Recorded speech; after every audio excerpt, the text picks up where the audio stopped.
ইরানে বোমা ফেলব, সরাসরি হুঁশিয়ারি ট্রাম্পের। ক্ষেপণাস্ত্র তৈরি রাখছে তেহরানও। পরমাণু চুক্তির উত্তাপ বাড়ছে দুই দেশে। পুরনো পরমাণু চুক্তি থেকে আমেরিকাকে বের করে এনেছিলেন ট্রাম্প। দ্বিতীয়বার ক্ষমতায় আসার পর নতুন করে এ বিষয়ে ইরানের সঙ্গে সমঝোতায় যেতে চান তিনি, কিন্তু আলোচনায় রাজি হয়নি ইরান। পরমাণু চুক্তিতে সম্মত না হলে ইরানের উপর বোমা ফেলবে আমেরিকা।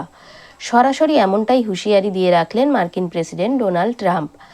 আমেরিকান সংবাদ মাধ্যম এনবিসি নিউজকে একটি টেলিফোন সাক্ষাৎকারে তিনি জানিয়েছেন, আমেরিকা এবং ইরানের আধিকারিকেরা পরমাণু চুক্তির বিষয়ে আলোচনা করেছেন, কিন্তু এই চুক্তিতে ইরান যদি শেষ পর্যন্ত সম্মত না হয় তবে আমেরিকা বোমা হামলা শুরু করবে।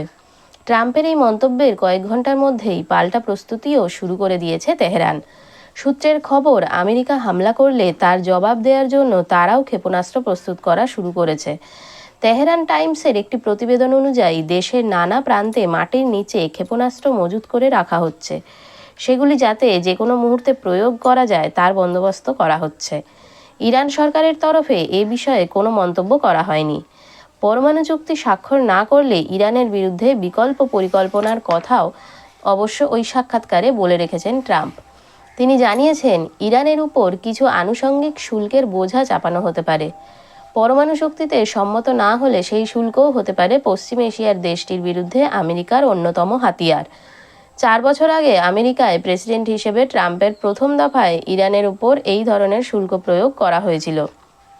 আবার সেটাই ফেরাতে পারেন ট্রাম্প। ক্ষমতায় আসার পর পরমাণু চুক্তি বিষয়ে ইরানের সর্বোচ্চ ধর্মীয় নেতা আয়াতুল্লাহ আলী খামেনেইকে চিঠিও দেন মার্কিন প্রেসিডেন্ট। ওই চিঠিতে পরমাণু চুক্তিতে সম্মত হওয়ার জন্য ইরানকে 2 মাসের সময়ও বেঁধে দেন ট্রাম্প। ওই সময়ের মধ্যে চুক্তির বিষয়ে সিদ্ধান্ত না নিলে ইরানের বিরুদ্ধে সামরিক পদক্ষেপ করতে পারে আমেরিকা। কিন্তু ইরান তার অবস্থানে অনড়। ট্রাম্পের চিঠির জবাবে তারা জানিয়েছে, চাপ এবং সামরিক হুমকির আবহে তারা সরাসরি কোনো আলোচনায় যুক্ত হবে না।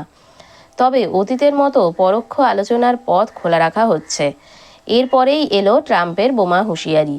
ট্রাম্পের এই কঠোর অবস্থানে পরিস্থিতি আরও জটিল হয়ে উঠেছে।